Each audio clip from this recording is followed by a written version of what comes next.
Market Mantra, Market Mantra, Market Mantra, Market Mantra, Market Mantra,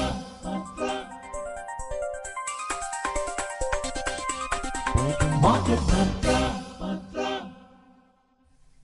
Good evening, listeners, and welcome to this Sunday edition of Market Mantra, the program in which we give you a complete update on the economic news of the day.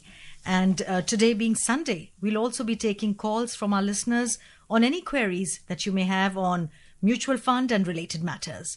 You can connect with us on 2331 4444, 2342 1050 and 2331 0464, and of course, do prefix the code 011.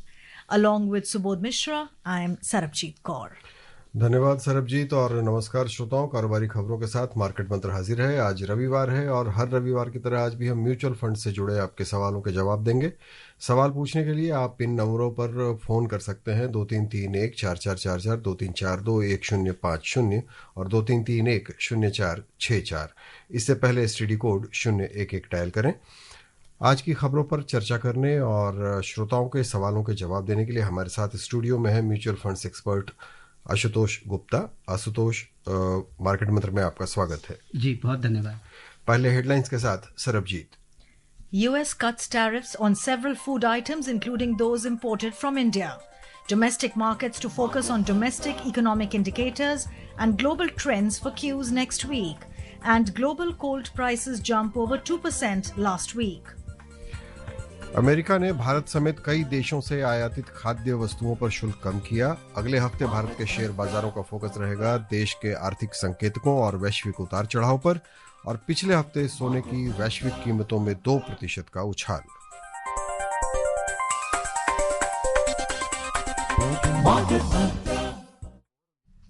Before we take you further in the program, we'd like to remind our listeners the views and opinions expressed by the experts in this program are their own and not of Akashvani. Akashvani advises its listeners to do their own research or consult a registered professional before taking any investment decision. We further advise all listeners to exercise due diligence and rely on their own judgment for taking any financial decision. And हमें खबरों का सिलसिला शुरू करते हैं जी। Yes, US President Donald Trump has cut tariffs on food imports. India's mango, pomegranate and tea exports are likely to benefit from the move. White House has announced that tropical fruits and juices, tea and spices are among the imports that will not be affected by reciprocal tariffs. Other items mentioned in the White House fact sheet include coffee and tea, cocoa, oranges, tomatoes and beef. Trump had previously imposed 25% reciprocal tariffs on imports from India and added an additional 25% punitive tariff for buying Russian oil. To contain inflation, Trump earlier exempted generic medicines from tariffs, benefiting India, which supplies 47% of the generic medicines prescribed in the US. Some of the increases in food prices were due to the higher tariffs, which were passed on in whole or in part by importers and retailers to customers. In recent elections in New York City, New Jersey, and Virginia, Democrats' campaign focus on affordability, rising costs, straining voters' budgets contributed to their victories. While Trump has been engrossed in international affairs, tariffs, and investments, voters were concerned with the more immediate issue of rising prices. An NBC News poll released this week showed that 63% of all registered voters said Trump had fallen short of their expectations on the cost of living and the economy, including 30% of Republicans. जी, कुछ collar से इंतजार कर रहे हैं। चलते हैं सहारनपुर विवेक के पास। विवेक, स्वागत है आपका, सवाल पूछें। मार्केट मंत्रा टीम और एक्सपर्ट को नमस्कार। नमस्कार। मैं म्यूचुअल फंड में इक्विटी क्लास में एसआईपी के द्वारा एटीएस से इन्वेस्टेड हूँ और मैं अब डेप्ट में निवेश करना चाहता हूँ।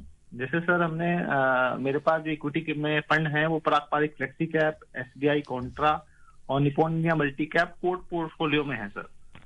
तो सर हम ये जानना चाहते हैं कि हम जो डेप्ट में निवेश करें, मुझे इनके लिए 3 अलग अलग लिक्विड फंड तीनों एमसी के अलग अलग लेने चाहिए या मुझे केवल एक ही डेप्ट फंड या लिक्विड फंड मुझे सिलेक्ट करना चाहिए? क्योंकि सर जैसे हमने आपके प्रोग्राम में सुना है या पढ़ा भी है कि जब भी अगर हम अपने पोर्टफोलियो को 1 ईयर में रीबैलेंस करते हैं तो हमें अगर अपॉर्चुनिटी मिलती है तो हम डेप्ट के निवेश को घटाकर अपना इक्विटी का पोर्टफोलियो बढ़ाएं, तो इक्विटी में निवेश बढ़ाएं। तो उसके लिए मुझे तीनों के अलग अलग एएमसी में निवेश करना चाहिए या केवल एक ही लिक्विड फंड में निवेश करना चाहिए? कृपया इसके बारे में बताएं। जी देखिए, आमतौर पर अगर आप अपने ओवरऑल पोर्टफोलियो को देखेंगे तो आपको एक डेट फंड लेना चाहिए, उससे ज़्यादा। इसके लिए आप ये देखिए कि आपके टोटल पोर्टफोलियो का कितने प्रतिशत पैसा आप डेट फंड में रखना चाहते हैं। आपके पास ऑलरेडी एक अच्छी खासी मात्रा में इक्विटी फंड्स हैं, 3-4 फंड्स आपने नाम लिया आपके पास हैं। तो अगर जो आप डेट में निवेश करने का प्लान कर रहे हैं, अगर आप अपना कुछ 10-15% पैसा ही इस टोटल पोर्टफोलियो का इंक्लूडिंग योर इक्विटी इन्वेस्टमेंट्स, अगर आपका 10% या उससे भी कम रहने वाला है डेट में, तो एकमात्र फंड काफ़ी है आपके लिए, क्योंकि आप एलोकेशंस को ओवरऑल पोर्टफोलियो के तौर पर देखिए। क्योंकि एक फंड अगर 10-15% आपकी एलोकेशन है तो मेरे लिहाज से बहुत है। लेकिन अगर आप ज़्यादा मात्रा में डेट में रखना चाहते हैं तो आप 2 फंड ले लीजिए। मुझे नहीं लगता कि आपको इससे ज़्यादा डाइवर्सिफाई करने की ज़रूरत है। 1 या 2 अच्छे हाई क्वालिटी डेट फंड्स जो बहुत ज़्यादा इंटरेस्ट रेट रिस्क या बहुत ज़्यादा क्रेडिट रिस्क नहीं लेते हैं, इस तरह के आप फंड्स चूज़ करिए। डेट में ज़रूरी है कि आप बहुत ज़्यादा रिटर्न देख कर ना इन्वेस्ट करें, लेकिन पोर्टफोलियो वर्स्ट रिटर्न उसने कैसा दिया है, कभी फंड में भारी गिरावट तो नहीं हुई है, कभी कोई बॉन्ड्स में उसके भारी दिक्कत तो नहीं देखी गई है।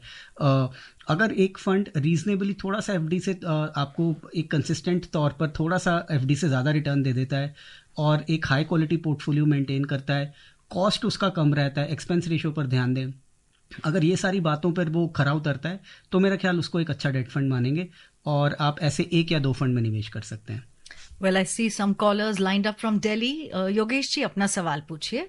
जी, आशुतोष जी को मेरा नमस्कार। और मेरे सवाल एक्चुअली 2 ये हैं कि एक तो एनपीएस को लेकर के है कि एनपीएस में अभी नया फ्रेमवर्क आया है, मल्टी स्कीम फ्रेमवर्क, और हालांकि हम तो ऑलरेडी एनपीएस में इन्वेस्टेड है तो हम उसमें इन्वेस्ट नहीं कर सकते नए वाले में, लेकिन क्या ये एनपीएस को एक इंफीरियर म्यूचुअल फंड की तरह बनाए जा रहे हैं? क्योंकि उसका एक्सपेंस रेशो भी 10 गुना बढ़ा दिया गया है, जो कि पहले बहुत कम होता था उसका एक्सपेंस रेशो। दूसरा सवाल मेरा ये है कि म्यूचुअल फंड के अंदर भी कितने एक डेट म्यूचुअल फंड के अंदर में अगर हमारे पास ऑलरेडी एक शॉर्ट टर्म फंड है तो क्या लिक्विड फंड इमरजेंसी फंड के लिए अलग से लिया जाए या फिर उसी के अंदर हम उसको रख सकते हैं? जी, तो पहला सवाल आपका एनपीएस को लेकर, देखिए एनपीएस एक अलग प्रोडक्ट है। हालांकि एक निवेशक को ये देखना है कि उसको एनपीएस में कितना रखना है म्यूचुअल फंड में। मैं एनपीएस को देखता हूँ कि वो आपकी रिटायरमेंट सेविंग्स के लिए एक लो कॉस्ट बेहतरीन विकल्प है, तो आप एनपीएस को उस तरह ज़रूर देखिए। और बाकी जो ये नया फ्रेमवर्क आया एमएसएफ का, इसको थोड़ा और इवॉल्व होने दीजिए। यहाँ पर जो एग्जिस्टिंग कन्वेंशनल एनपीएस का फ्रेमवर्क है वो काफ़ी रिस्ट्रिक्टिव है, काफ़ी उसमें रिस्ट्रिक्शंस हैं कि आप किस तरह के स्टॉक्स में किस टाइप का पोर्टफोलियो मेंटेन कर सकते हैं, एक से ज़्यादा नहीं हो सकता है। तो उस फ्रेमवर्क में काफ़ी लिमिटेशंस हैं निवेशक के ऊपर भी और पेंशन प्रोवाइडर के ऊपर भी, पेंशन फंड प्रोवाइडर के ऊपर भी किस टाइप का प्रोडक्ट लॉन्च कर सकते हैं। एमएसएफ में वो काफ़ी छूट दी गई है, काफ़ी फ्लेक्सिबल एक फ्रेमवर्क इवॉल्व किया जा रहा है। तो लेट्स सी, निवेशक के लिए कि विन विन नहीं होगा, क्योंकि अगर एमएसएफ आने वाले टाइम में एक अच्छी विकल्प के तौर पर उभरता है तो निवेशक के लिए तो म्यूचुअल फंड और एनपीएस दोनों ही एक विकल्प के रूप में सामने आएंगे, और जो बेहतर परफॉर्म करता है निवेशक को अपना पैसा उसमें लगाना चाहिए। तो आप एनपीएस में जो कर रहे हैं आप बढ़िया कर रहे हैं, अपने रिटायरमेंट पोर्टफोलियो को उसमें आप निवेशित रहें। एमएसएफ को थोड़ा अपना वर्थ प्रूव करने दीजिए, प्रोडक्ट्स को लॉन्च होने दीजिए, उसके बाद इस पर विश्लेषण करेंगे कि निवेशक को इसके लिए क्या करना चाहिए। दूसरा सवाल आपका डेट का, देखिए आपको अलग फंड की ज़रूरत नहीं है इमरजेंसी कॉर्पस के लिए, लेकिन आप एक अमाउंट अगर आपने ईयर मार्क किया हुआ है कि ये इतना मात्रा में मेरा पैसा एक इमरजेंसी कॉर्पस के रूप में है, इसको मैं स्टेबिलिटी के साथ रखूँगा इस पैसे को, और तभी इसको हम रिडीम करेंगे जब वाकई में कोई इमरजेंसी आन पड़े। भगवान ना करे उसकी आपको कभी यूज़ करने की ज़रूरत पड़े, लेकिन उसके लिए आपको अलग कोई फंड की ज़रूरत नहीं है। आप लिक्विड फंड में, अल्ट्रा शॉर्ट ड्यूरेशन फंड, इस टाइप के किसी एक फंड में ये धनराशि को आप इकट्ठा करके रख सकते हैं। So more like a mental preparation. Yes, you don't need a separate fund for that. It's just an allocation which you have earmarked Right. for a particular purpose. जी, अगले कॉलर हैं दिल्ली से नरेंद्र। स्वागत है आपका, सवाल पूछें। Very good evening to all panelists. I'm about to be 60 now. I have been doing through broker mutual funds last 15 years, but I never took care of what he's doing or what he's telling for the tax saving. So now I want just to be safer side to invest on mutual fund, and I don't know you need bits of that. So kindly explain me what are the mutual fund and what is equity and what is the debt, and that I don't know at all. May I read also and then I get to know, but I keep following your program. I want to know details. How do I do about it? Sure. So it can be a lengthy discussion, but let me try to frame my answer in a very concise way and hope it helps you. So broadly, mutual funds you can see can be of 2-3 types. One is funds that invest your money in share markets, and you get the gains which are in sync with the equity markets, and naturally these funds rise and fall in tandem with the equity markets. The aim of the fund manager is to give you a little when the markets are rising, give you a little more than the market, and when the markets are falling, try to protect that a little bit and fall slightly less than the market. If a fund manager is able to do that consistently well, then I think he has done a good job for you. So there are equity funds which invest in stock markets. These are high risk, high return funds meant only for the long term. Invest only the money which you have earmarked for 5 years or more. Then there are debt funds which invest in bonds and debentures. They are relatively low risk and they also give you relatively low return. You can look at them as alternates to fixed deposits. With a slightly more risk than FDs, they can aim to give you slightly more returns. And they can be, for your short-term needs or some allocation in your long-term portfolio.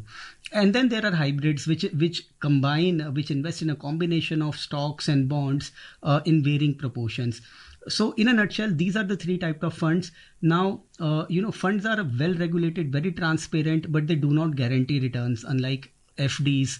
They do not give you any guaranteed returns. You take the market risk. It's your decision. So you have to plan it carefully. But over a long term, they've proved to be rewarding. They've proved to be a very well-regulated option.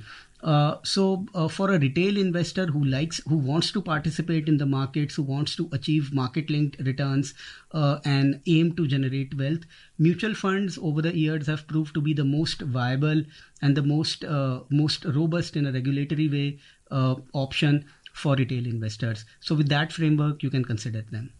Well, our next caller again from Delhi. Amit ji अपना सवाल पूछिए। जी नमस्कार सरजी जी madam और सुबह sir Gupta ji को भी। सरजी जी मैडम आपने बोला था ग्लोबल गोल्ड प्राइस और सुबोध मिश्रा सर ने बताया ग्लोबल गोल्ड प्राइस 2%। तो ये दोनों में से कौन सा सही है, पहली बात।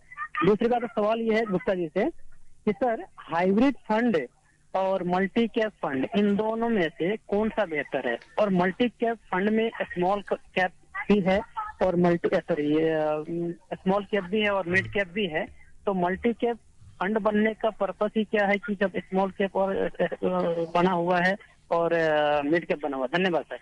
जी, आपका सवाल मल्टी कैप और हाइब्रिड में फ़र्क क्या है। देखिए, 2 काफ़ी अलग टाइप के फंड्स है। मल्टी कैप फंड्स आपका सारा पैसा इक्विटी मार्केट्स में निवेश करते हैं, और हाइब्रिड फंड्स कुछ मात्रा में आपका पैसा इक्विटी में और कुछ मात्रा में डेट में निवेश करेंगे। तो आप ऐसे सोचिए कि multi cap funds high risk high return product हैं। हाइब्रिड फंड्स में इक्विटी फंड्स के मुकाबले कुछ थोड़ा कम रिस्क होगा और उनकी रिटर्न जनरेट करने की क्षमता भी थोड़ी कम होगी। अब हाइब्रिड्स में बहुत टाइप के हाइब्रिड्स आते हैं, अलग अलग मात्रा में वो इक्विटी और डेट को कंबाइन करते हैं, उससे उनका रिस्क रिटर्न प्रोफाइल अलग हो जाता है। लेकिन जहाँ मल्टी कैप फंड्स की बात करें तो आपने बिल्कुल ठीक बोला कि मल्टी कैप फंड्स में मैंडेट है कि वो 25% कम से कम अपना पैसा लार्ज कैप, मिड कैप और स्मॉल कैप्स में इन्वेस्ट करें, और बचे हुए 25% के लिए उनको छूट है कि वो किस तरह इन्वेस्ट करें। तो किसी भी समय मल्टी कैप फंड में कम से कम आपका 25% पैसा मिड कैप और 25% पैसा स्मॉल कैप में ज़रूर इन्वेस्टेड रहेगा। ये उनका मैंडेट कहता है और इससे वो डिग नहीं सकते हैं। अब इनका एडवांटेज ये है कि आपने बिल्कुल ठीक कहा कि अलग से मिड कैप और स्मॉल कैप फंड्स भी आते हैं। तो मल्टी कैप की यूटिलिटी क्या है? देखिए, मल्टी कैप एक छोटे निवेशक के लिए, रिटेल इन्वेस्टर के लिए, अगर आप बहुत सारे फंड्स में निवेश नहीं करना चाहते, आपको एक पैकेज में पूरी मार्केट का एक्सपोजर मिल जाता है। और एक तो वो छोटे निवेशक के लिए बहुत फायदेमंद है। अगर आपको 5-7 हज़ार रुपये का SIP करना है तो एकमात्र फंड से आपको पूरी मार्केट का एक्सपोजर मिल जाता है। दूसरा, आपकी रीबैलेंसिंग बहुत एफिशिएंट होती है। अगर आप मिड कैप स्मॉल कैप में अलग अलग इन्वेस्ट करते हैं, पीरियोडिकली आपको शायद अपना पोर्टफोलियो रीबैलेंस करना पड़ेगा डिपेंडिंग अपॉन कि mid cap, small cap, large cap कैसा परफॉर्म कर रहे हैं, रिलेटिव परफॉर्मेंस उनकी कैसी है। लेकिन यहाँ पे रीबैलेंसिंग ऑटोमेटिकली आपकी एक फंड के अंदर हो जाती है। तो कहने का मतलब ये कि एक पैकेज में एकदम हैसल फ्री, हैंड्स ऑफ वे में अगर आपको पूरी मार्केट का एक्सपोजर चाहिए एक सिंपल तरीके से, तो मल्टी कैप फंड्स एक अच्छा विकल्प है। और श्रोता बहुत हमारे अच्छे श्रोता हैं जिन्होंने कि हमारी हेडलाइन पर भी कुछ पूछा था। हम वैश्विक कीमतों की ही बात कर रहे हैं, जिसे अंग्रेजी में ग्लोबल कह रहे हैं। जी अगले कॉलर है मुंबई से अमित। स्वागत है आपका, सवाल पूछें। थैंक यू सर, मेरा सवाल ये था कि डेट फंड में मैंने देखा उसमें overnight fund, short term fund, ऐसे कुछ फंड्स है और उसका CAGR जो है CAGR 8% के लगभग है। तो क्या और उसमें मैक्सिमम इन्वेस्टमेंट को गवर्नमेंट बॉन्ड ऐसा कुछ दिखा रहा है उसमें, तो बिल्कुल फायदेमंद है। लेकिन ये कौन लोग इन्वेस्ट करते हैं और ये फायदेमंद है क्या CAGR? और CAGR ये साल का होता है इंटरेस्ट या 2-3 साल का? इसका मतलब जरा बताएंगे CAGR का। जी, तो पहले तो CAGR देखिए, CAGR बताता है आपको औसतन एक एवरेज एनुअल रिटर्न। तो अगर आप CAGR आपका 2 साल का भी हो सकता है, 3 साल का भी हो सकता है, 5 साल का भी हो सकता है, 10 साल का भी हो सकता है। लेकिन अगर आप 10 साल का CAGR देख रहे हैं तो उसका मतलब ये है कि पिछले 10 साल के अगर इस फंड के रिटर्न देखें और उसका एवरेज सालाना रिटर्न निकालें तो वो ये आएगा। तो अगर आपको CAGR 8% दिख रहा है तो वो एक एनुअल, आप उसको एवरेज एनुअल रिटर्न, एवरेज सालाना रिटर्न के रूप पर देखें तो वो एक सालाना रिटर्न आप उसको माने। डेट फंड्स में देखिए इंस्टीट्यूशनल इन्वेस्टर भी इन्वेस्ट करते हैं, रिटेल इन्वेस्टर भी इन्वेस्ट करते हैं। आपको इन्वेस्ट करना चाहिए कि नहीं ये डिपेंड करता है आपकी ज़रूरत के ऊपर। अगर आप बहुत छोटी अवधि के लिए निवेश कर रहे हैं, 1, 2 या 3 साल के लिए निवेश कर रहे हैं, जिसमें कि इक्विटी मार्केट्स में इन्वेस्ट करना काफ़ी जोखिम भरा हो सकता है, तो डेट फंड्स की सलाह दी जाती है। डेट फंड्स आपके लिए अच्छा विकल्प है।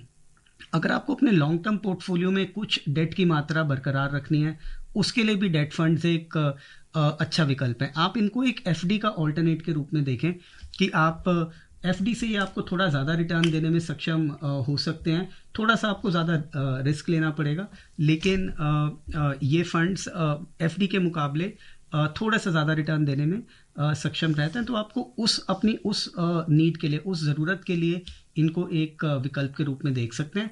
बहुत तरीके के डेट फंड्स हैं मार्केट में, लेकिन मुझे लगता है मैक्सिमम रिटेल इन्वेस्टर्स का काम बहुत छोटी अवधि के लिए, आपको कुछ महीनों के लिए या साल भर तक के लिए इन्वेस्ट करना है तो आप लिक्विड फंड्स देख सकते हैं। उससे ज़्यादा अवधि के लिए इन्वेस्ट करना है तो आप शॉर्ट ड्यूरेशन फंड्स देख सकते हैं। बहुत टाइप के डेट फंड्स हैं, लेकिन मेरे हिसाब से एक आम निवेशक का, एक रिटेल इन्वेस्टर का इन 2 कैटेगरीज से काम हो जाता है। Well, from Delhi, let's go to Mumbai. Ratnakar, please ask your question. I think we've not been able to connect with Ratnakar. Let's connect with our next caller, Nitin from Delhi. Nitin जी, अपना सवाल पूछिए। हाँ जी, नमस्कार जी। जी नमस्कार। हाँ, मुझे ये पूछना है कि प्राइवेट बैंकों में और सरकारी बैंकों में जो म्यूचुअल फंड के एजेंट होते हैं, ये क्या अपने अलग अलग फंड मैनेजर होते हैं? जैसे प्राइवेट बैंक में अगर हम इसे म्यूचुअल फंड लेते हैं तो वहाँ कुछ अलग तरीके से जमा करते हैं अपने। हमारे को कुछ सही कंफ्यूजन हो रहा है कि सरकारी वाले बोलते हैं हम इसको करेंगे, ये बोलता नहीं करेंगे, प्राइवेट बैंक वाले कहते हैं हमारा फंड अलग होता है। ऐसा क्या समझ नहीं आया? देखिए, जितने भी तमाम बैंक हैं, चाहे वो सरकारी बैंक हो चाहे वो प्राइवेट बैंक हो, वो म्यूचुअल फंड्स के डिस्ट्रीब्यूटर हैं। वो आपको म्यूचुअल फंड प्रोडक्ट डिस्ट्रीब्यूट करते हैं, बेचते हैं, उनके बदले म्यूचुअल फंड कंपनी से उनको कमीशन मिलता है। अब वो बात अलग है कि अलग अलग बैंकों की रिकमेंडेड लिस्ट पे अलग अलग फंड हो सकते हैं। कोई बैंक आपको कोई फंड रिकमेंड करता है, उनके मुताबिक जो उन्हें फंड पसंद आते हैं, अच्छे लगते हैं, वो आपको वो रिकमेंड करते हैं। आप दूसरी जगह जाएंगे, दूसरे बैंक में जाएंगे, उनको शायद दूसरे फंड्स अच्छे लगते हैं, वो आपको दूसरे फंड रिकमेंड करेंगे। तो देखिए, किसी भी व्यापार में है, आप कहीं भी अगर जाएंगे, आप अलग अलग लोगों से सलाह मशवरा करेंगे, सबकी ओपिनियन अलग होती है। हर कोई आपको कोई और प्रोडक्ट, शायद तरह तरह के प्रोडक्ट रिकमेंड करेंगे। तो आप आमतौर पर आप जिस भी बैंक के थ्रू आप डील करते हैं, जहाँ भी आपका बैंक अकाउंट है, आप उनसे बात करें अपना। और अगर आपको जानकारी का अभाव है, आप नहीं इसको जानते, लेकिन आप म्यूचुअल फंड की शुरुआत करना चाहते हैं, तो मैं आपको सलाह दूंगा, सबसे सिंपल और आसान तरीका है, आप एक निफ्टी का इंडेक्स फंड चूज़ करें। कोई भी निफ्टी का इंडेक्स फंड चूज़ करें और उसमें अपना निवेश शुरू करें। उसमें आपको बहुत ज़्यादा चॉइस करने की ज़रूरत नहीं है। निफ्टी में इन्वेस्ट करने वाले सारे ही फंड तकरीबन एक जैसे होते हैं, किसी भी कंपनी का हो, तो वहाँ पे आपको चॉइस नहीं करनी पड़ती। और आप म्यूचुअल फंड में चाहे छोटे अमाउंट से शुरू करें, आप शुरुआत करेंगे तो थोड़ा आपको जानकारी बढ़ेगी, कॉन्फिडेंस बढ़ेगा। उसके बाद आप म्यूचुअल फंड से जुड़े हुए अपने डिसीजन बेहतर तरीके से लेने में अपने आप को समर्थ पाएंगे। तो आप शुरुआती इन्वेस्टर हैं तो आप एक इंडेक्स फंड से शुरू करें। और इंडेक्स फंड में चॉइस का बहुत ज़्यादा कोई रोल होता नहीं है। कोई भी आप निफ्टी का बेस्ड इंडेक्स फंड ले लेंगे तो वो लगभग आपको सेम ही रिस्क रिटर्न प्रोवाइड करेगा। जी, अगली कॉलर है दिल्ली से विमला। स्वागत है आपका, सवाल पूछें। ये सवाल हमारे मंदिर के बिहार पे है। तो बेसिकली उनका इन्वेस्टमेंट वो सीपीएस को जो हमने पहले लिक्विड फंड में रखा था, तो लिक्विड फंड में एक खासियत थी कि वो रोज रात को थोड़ा बढ़ जाता, तो सैटरडे को रात को भी बढ़ता था। लेकिन फिर हमने सोचा कि शॉर्ट टर्म डेट फंड में थोड़ा ज्यादा रिटर्न है तो उसमें उसको ट्रांसफर किया जाए। पर उन्होंने बताया कि शॉर्ट टर्म डेट फंड में रात को कभी कभी जो रिटर्न होता है वो माइनस में भी हो जाता है थोड़ा सा, और रोज नहीं बढ़ता है। तो लेकिन कहा जाता था कि शॉर्ट टर्म फंड में ज्यादा रिटर्न मिलता है ओवरऑल। तो ये कैसे पॉसिबल? जी देखिए, आपकी दोनों ही ऑब्जर्वेशन बिल्कुल ठीक है कि लिक्विड फंड एक बिल्कुल जो लोएस्ट रिस्क और लोएस्ट रिटर्न टाइप का जो प्रोडक्ट अगर म्यूचुअल फंड में है तो आप उसको लिक्विड फंड को मानिए। उसमें बहुत ही रेयर कभी ऐसा देखा गया है कि वन डे रिटर्न भी कभी नेगेटिव गया हो। लिक्विड फंड्स में generally negative return day to day basis पे भी नहीं देखा जाता, लेकिन उनके रिटर्न भी फिर काफ़ी मॉडरेट होते हैं। उनको आप एक अपने सेविंग्स बैंक अकाउंट का विकल्प समझें कि आप जो पैसा अपना आइडियल पैसा आपका सेविंग बैंक अकाउंट पे रहता है, उस पर आप अगर थोड़ा सा ज़्यादा रिटर्न चाहते हैं तो लिक्विड फंड उनके लिए एक अच्छा विकल्प है। वहीं short duration funds liquid fund के मुकाबले थोड़ा सा ज़्यादा रिस्क और थोड़ा ज़्यादा रिटर्न देने में समर्थ हैं। तो वो डे टू डे बेसिस पे हमेशा ही लिक्विड फंड की तरह बढ़ें ऐसा कोई ज़रूरी नहीं है। लेकिन अगर आप थोड़े लॉन्ग टर्म में, अगर आप 6 मंथ्स, 1 ईयर, 2 ईयर के होराइजन पे देखेंगे तो आमतौर पर आप पाएंगे कि लिक्विड फंड से ज़्यादा रिटर्न शॉर्ट ड्यूरेशन फंड्स देंगे। तो आप अगर डे टू डे बेसिस पे कंपेयर करें तो एक अनफेयर कंपैरिजन है। आपको रोज़ के रिटर्न के बेसिस पर एक लिक्विड फंड को और शॉर्ट ड्यूरेशन फंड को कंपेयर नहीं करना चाहिए। आप अपनी अवधि बढ़ाएं। आप कभी भी उनको देखें तो उनके रिटर्न को कम से कम 6 महीना या 1 साल के रिटर्न पे कंपेयर करेंगे तो आप पाएंगे कि शॉर्ट ड्यूरेशन फंड्स तकरीबन लिक्विड फंड से ज़्यादा रिटर्न आपको मिलेगा। लेकिन हाँ, वो डेली बेसिस पर आपको पॉजिटिव रिटर्न दे ये कोई ज़रूरी नहीं है। तो ये एक्सपेक्टेशन के साथ आप शॉर्ट ड्यूरेशन फंड में ना इन्वेस्ट करें। Well, our next caller is from greater Noida. Virendra ji, अपना सवाल पूछिए। नमस्ते। गुप्ता जी से मेरा एक गुप्ता जी को कॉम्प्लीमेंट है कि आपकी आवाज बिल्कुल धीरेन्द्र कुमार की वैल्यू रिसर्च की आवाज से लगती है। जब भी आप बोलते हो मुझे लगता है धीरेन्द्र कुमार बोल रहा है। आपकी क्लैरिटी भी है, आपको नॉलेज भी है। तो क्या आप वैल्यू रिसर्च से संबंधित हैं और धीरेन्द्र से रिलेटेड हैं? दूसरा क्वेश्चन ये है, ये तो कॉम्प्लीमेंट है आपको। दूसरा ये है, Mirae asset Nasdaq NYSE FANG जो एक फंड है उसमें 2 साल से कोई डिपॉजिट एक्सेप्ट नहीं होता है। ये फंड का क्या प्रॉब्लम है? आरबीआई ने क्या लगा रखा है या ये लोग क्या कर रहे हैं? ग्रोथ बहुत अच्छी थी लेकिन इसमें अब कोई डिपॉजिट कर ही नहीं सकता, ये क्या इशू है? Thank you. जी देखिए, आपकी ऑब्जर्वेशन बिल्कुल सही है। फैंग प्लस में निवेश अभी बंद है, लेकिन ये सिर्फ फैंग प्लस की कहानी नहीं है। ये तकरीबन तमाम जो इंटरनेशनल इक्विटी मार्केट्स में निवेश करने वाले हिंदुस्तानी म्यूचुअल फंड्स हैं, ये कहानी सभी की है। और जो आपने सही कहा कि आरबीआई ने जो एक लिमिट सेट करी हुई है डोमेस्टिक म्यूचुअल फंड्स के लिए कि वो बाहर के बाज़ारों में कितना पैसा निवेश कर सकते हैं, तो वो लिमिट्स अभी हिट हो गई हैं। वो अपर लिमिट पर है पैसा और म्यूचुअल फंड्स के पास अभी ये छूट नहीं है कि वो और उससे ज़्यादा पैसा बाहर लगा पाएँ। तो उन्होंने और पैसा लेना बंद कर दिया, क्योंकि अगर वो आपसे पैसा लेंगे और बाहर लगा नहीं पाएंगे तो आपका पैसा म्यूचुअल फंड के अकाउंट में पड़ा रहेगा और वो रिटर्न नहीं जनरेट करेगा और वो एक सोर्स ऑफ डिसअपॉइंटमेंट होगा। तो म्यूचुअल फंड्स ने निवेशकों के हित में ही ये डिसीजन लिया है कि वो जब तक उनको आगे लिमिट नहीं बढ़ेगी तब तक वो ये पैसा नहीं लेंगे। तो वो बीच बीच में कभी कभी कुछ फंड्स में अगर कुछ आउटफ्लो हो जाता है, कुछ उनके पास कैपेसिटी बिल्ड होती है, तो वो अपने गेट्स ओपन करते हैं। ब्रीफ पीरियड के लिए आप उनमें निवेश कर सकते हैं, लेकिन वो जब लिमिट दोबारा हिट हो जाती है वो फिर से गेट्स लगा देते हैं। तो ये सिलसिला कुछ मेरे ख्याल 3-4 साल से चल रहा है। अब ये लिमिट्स क्यों नहीं बढ़ाई जा रही है, आरबीआई का इस पे क्या रुख है? देखिए, ये तो आरबीआई ही बता पाएगा, मैं इसका जवाब देने में असमर्थ हूँ।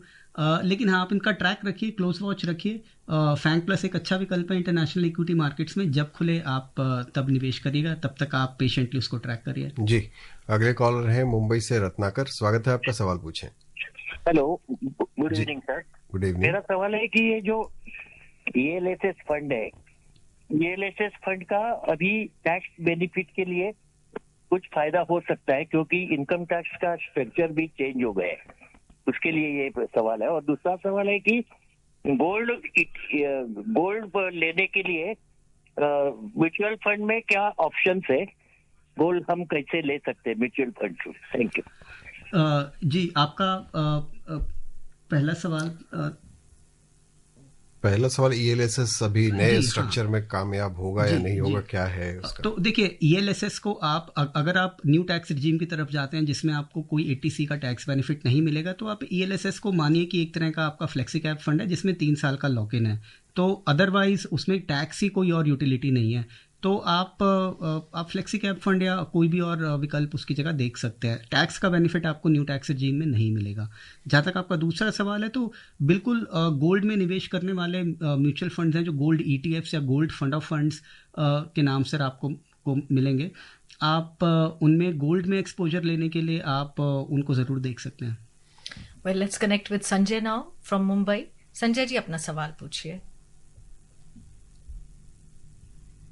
लगता है संजय से हमारा संपर्क नहीं हो पा रहा है इस समय।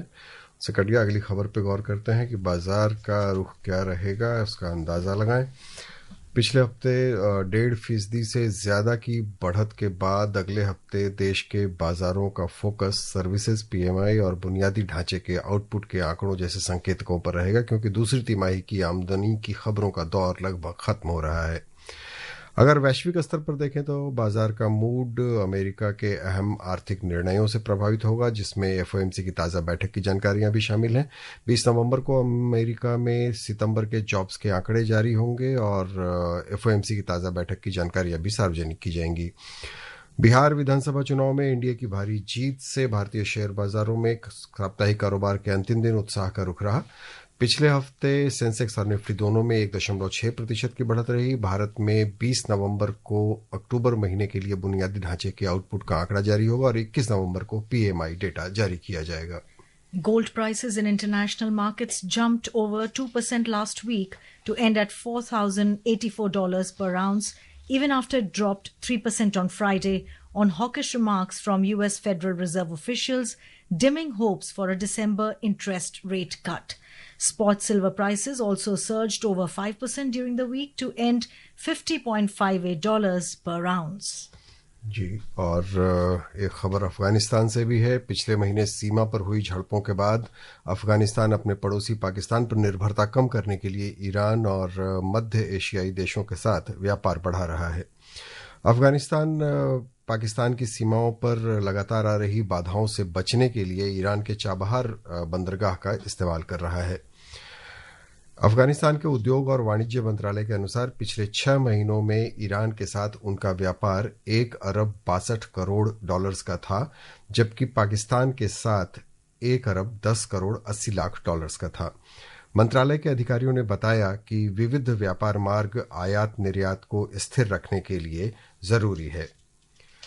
और आज वक्त इतना ही है। आशुतोष मार्केट मंत्र में आने और श्रोताओं के सवालों के बहुत अच्छे जवाब देने के लिए बहुत बहुत धन्यवाद। जी, धन्यवाद। Listeners, before we wrap up today's show, a reminder of the headlines. US cuts tariffs on several food items, including those imported from India. Domestic markets to focus on domestic economic indicators and global trends for cues next week. And global gold prices jump over 2% last week. And that's it in today's edition of Market Mantra. Until then, goodbye. See you tomorrow.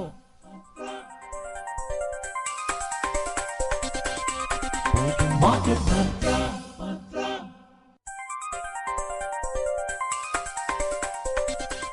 इस कार्यक्रम में विशेषज्ञों द्वारा विचार उनके अपने हैं। आकाशवाणी अपने श्रोताओं को सलाह देता है कि निवेश का निर्णय करने से पहले स्वयं रिसर्च करें या किसी पंजीकृत सलाहकार से राय लें।